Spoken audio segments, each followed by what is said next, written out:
remember that back in 1989 we launched the MX-5 Miata at the Chicago Auto Show. There were 3 MX-5s on the stand that day. There was a red one, a white one, and a blue one. That is the red one. Wow. We have the white one and the blue one also in our heritage collection. That's VIN number 15. The 15 Miata ever across the line. It's got about 7,500 miles on it. Those of you who are collectors of old magazines, anyone here got a road track collection maybe? You should find someone. There's always one in the crowd. If you have the road and track that had, when they debuted the MX-5 on the cover, that is the cover car on that road and track back in 1989. The second gen, the ND that's next to me, this is a 2004 Mazda Speed. This is the 700,000 Miata ever built. Wow. All right, very cool, lucky to have that in our collection. And then of course the third gen, the NC. This is one of the 25th anniversary limited edition cars. There were 100 of these. This is car number 0 of 100. So if you have car number 1, mine's a live in your homes. I really must learn to grow up one day. Then last but not least, over here on my right, in the back of the room here, we have of course the new battery tender global MX-5 Cup race car. This is a the last version of, or the newest version of the MX-5 Cup Racing Series. As I think everyone in the room probably knows, there are more MX-5 Miatas raced on any given weekend than any other model of car. There are also, as we like to say frequently, there are more Mazdas road raced than any other brand of car in the United States as well. We're very, very proud of that fact. This car that you see behind me is, you can buy one of these just like this. This one sells for $53,000. It is, let me tell you, a screaming deal when it comes to building race cars. Comes with the full FIA spec roll cage, comes with a fire system, all the suspension work, the exhaust, the special ECU, wheels, tires. The only thing you do is put your own seat and your own seatbelts in the car. We do everything else for you. Series kicks off next weekend up at Mazda Raceway in Laguna Seca, where we'll have 40 MX-5s on the grid. So pretty exciting. I think we'll probably be doing a hell of a business in body panels. And then last but not least, of course, is the MX-5 RF. So I'm going to shut up for a second. I'm going to ask Mr. Rob McLaughlin. Rod is the product planning manager on this car. If you like it, thank him. If it's missing something you want, blame him. If it's too expensive, blame him. He knows the guy to send an email to, that's the point. I'm going to just, Rod, turn over to you. Maybe you chat to folks a little bit about what MX-5 means to us and why this car is so special. Absolutely. So, again, my name is Rod McLaughlin. I'm the vehicle line manager on the MX-5 RF. And before we get started, just what do you guys think of this? Sexy! Now, I obviously can't take credit for this. There's a whole program of hundreds of people that have put this car together. And I don't want to get too much into the marketing spiel because the fact that you guys are here, you guys already get it. You guys already understand what Mazda is about and what the MX-5 is all about. But this car is really important to us. We did want to go in a different direction from the previous retractable hardtop. In the past, the hardtop was just basically a hard shell version of the soft top. And here we have a nice fastback. There may be a temptation to call it Targa. We don't, for a couple of reasons. First of all, Targa is trademarked by Porsche. Second of all, the glass remains in the Targa. On this roof, the glass folds down as well as the roof panel. It's a very unique design. It's something that we're really, really proud of. We're hoping that it appeals to not only soft top owners and hard top owners or fastback owners, but also bringing in just kind of a new buyer to the Mazda brand. So this is going to be sharing position as well as the soft top as our halo car for the brand. So this is basically a representation of everything that we're capable of and everything that we love to do as a car company. This is our most pure, condensed version of everything we are as a brand. I am going to be here for the evening kind of answering questions, but let me kind of just get to some of the questions that I know that people usually ask when we have something of this nature. So first of all, how much weight does it add? The roof mechanism adds approximately 100 pounds. Second of all, how much is it going to cost? We do not have pricing announced yet. My boss and I are working on that to get approved through the executive. So as soon as we have something available, we will definitely announce that. When will it be available for sale? We're targeting the end of this year, the beginning of next year. We're not quite sure yet, but somewhere around the December, January time period. And yes, sooner is better. I'm sorry? Sooner's better. Well, to get to that point, in terms of this car, when is this particular car available? This car will be hopefully available as a launch edition, as we mentioned, in New York. And we will hopefully have a mechanism through our marketing department for people to go ahead and go online and order one of these beautiful cars configured exactly like this. What else? Trunk space. Trunk space is actually the same as on the soft top. Part of the benefit of this mechanism is it allows for the hard top to be partially stowed and have for this car to be shorter. As you recall, this car is a little bit shorter than the third generation MX-5. So to make the car shorter and to have a hard top mechanism and keep the trunk space the way it is, this is a very elegant solution to that type of question. Trying to think if there's anything else. Are there any questions actually, since I have you guys as a group? Blind spots. Blind spots. Blind spots, thanks. So, from a visibility standpoint, the blind, obviously when soft top, the top is down, it's the most, viewer-friendly, visibility-friendly car possibly. You look around, there's nothing around you. But the top is up, there's not really that much more of a compromise from a visibility standpoint, but just to kind of assuage any concerns regarding that, we're adding blind spot monitoring and rear cross traffic alert to the Club Edition as well as to the GT, just to eliminate any concern. And this car will only be available in the Club and the GT, just like the previous version, so there will not be a sport version. Yes. Why do a mechanical, not some kind of removable top on top of it?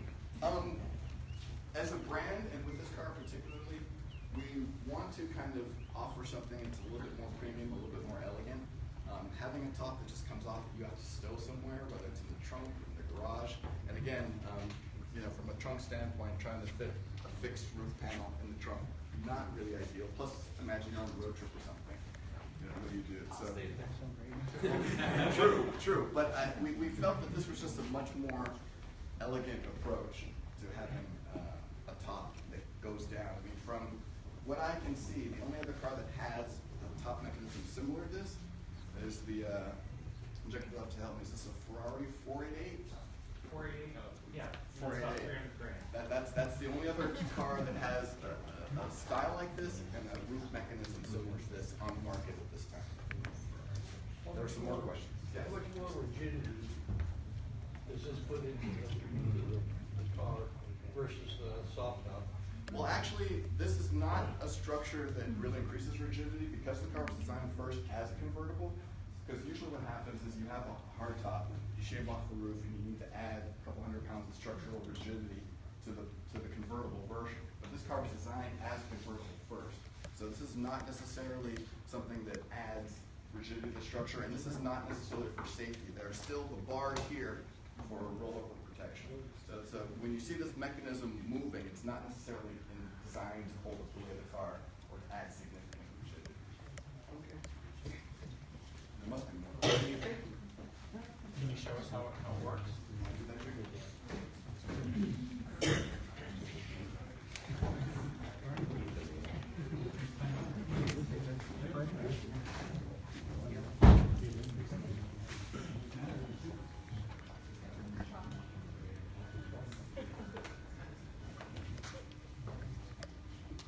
Can't let people get in it today, but one of the other differences, in addition to the roof, on the instrument panel, the three gauges, the one on the left.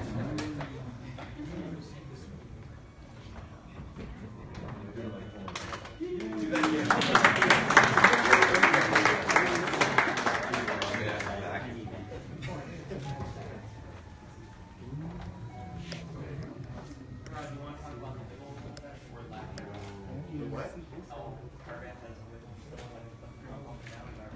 I would rather not talk negatively about stock cars.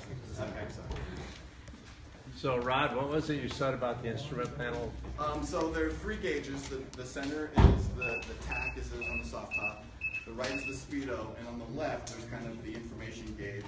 On this one, it's a little bit more of an upgraded gauge. It has a digital image of the actual car, and it shows the progress of the roof opening and closing. Oh.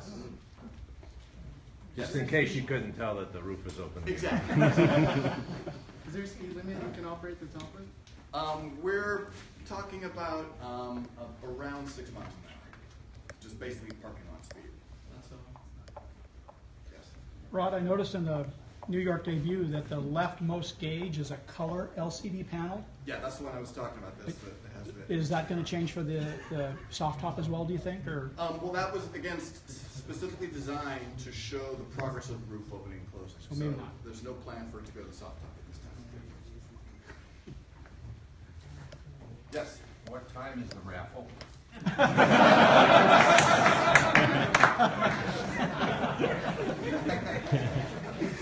For this beautiful car right here, right? So I'll say part of what makes the evening so special is this is literally the only working MX-5 Miata RF in the world. Literally one of one as of right now. So that is, the raffle is in about 8 months. oh, that's a good question. Availability? Sorry? Availability? Expected availability? Well, that's the thing. Yeah, we're thinking the end of this year or the beginning of next year. So we're not 100% certain yet. Is Fiat going to get the same thing? Well, here's the thing about our relationship with Fiat. The people who know can't legally say, and the people who are saying don't actually know. So, because I mean we have an actual agreement with Fiat. You know, we have certain people that are working on both products, and then people like me, I'm only working on the Mazda version. There's people. So you're not telling Tony the mechanic that? Fix it again, Tony? Oh, well, Tony will have less work because it's based largely on our car, except for, I believe, the engine, the transmission, In every body panel. Tony will still have work, just not as much.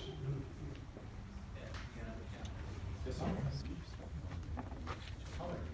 Oh, colors. Machine gray. Real good on black, white, gray, silver, light gray. Yeah, light gray, dark gray, red. How about like light blue or black, yellow? The color process actually is something that's dictated or determined by our design team. So basically the design team will come to us and say, we have a palette of colors that they've researched and they've found that actually are popular. Because a lot of times there's colors that look good in the showroom, like we could do like a bright yellow, but when people, you know, come up to spend $30,000 with their hard-earned dollars, they kind of want a color that's a little more comfortable, a little easier to deal with every day for 5 years or so. So we explore, or we allow our design team kind of explore the color palette, then they come to us and we kind of work with them in terms of what combinations. But the exterior color palette at this point is going to be, right now, the same as the soft top, except for the gray is going to be traded out, and this gray is going to be on the RF. Future colors are still to be determined.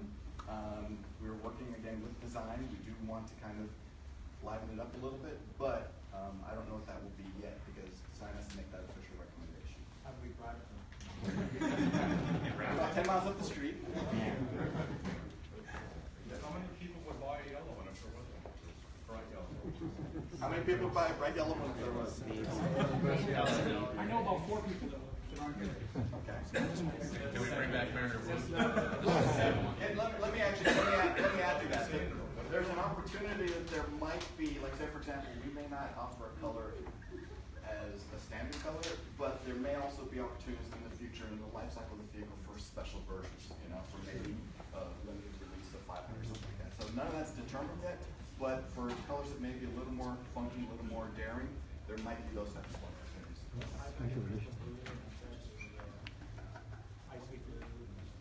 like those light blue.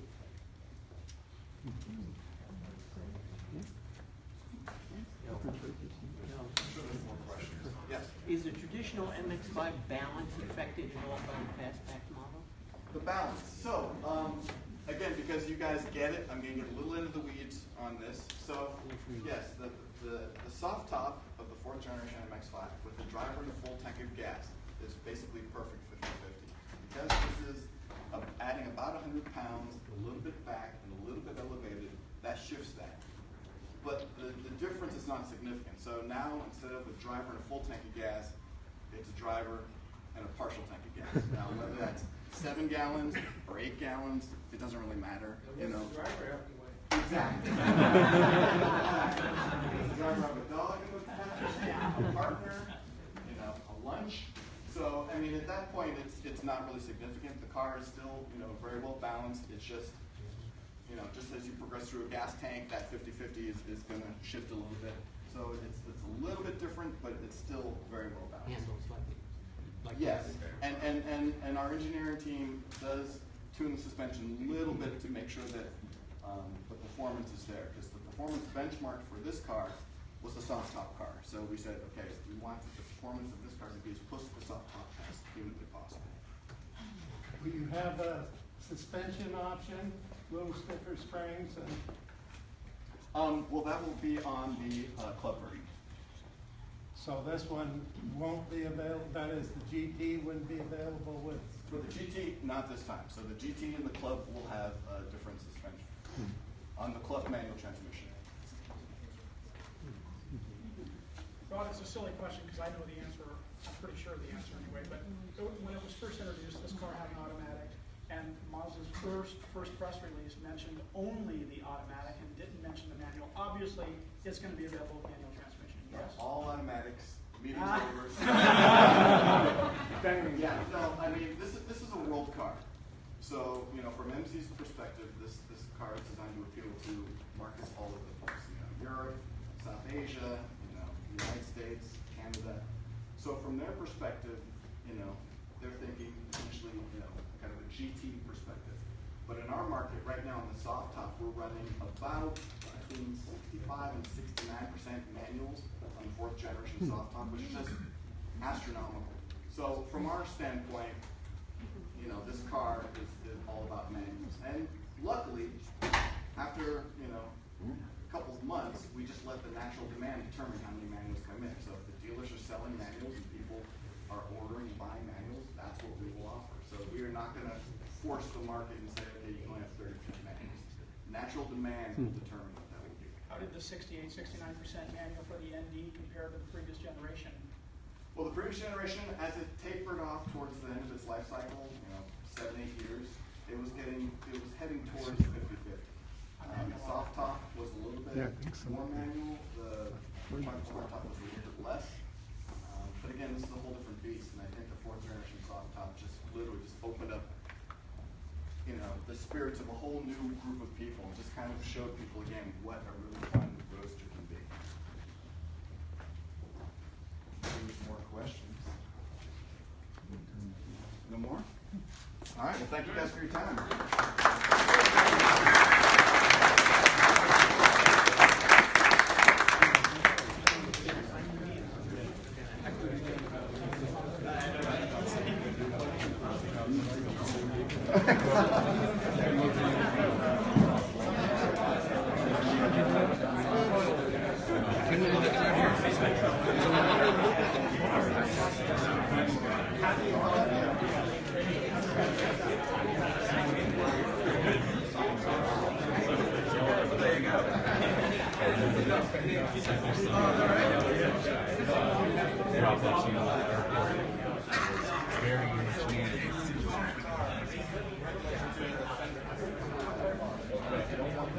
It's totally referable.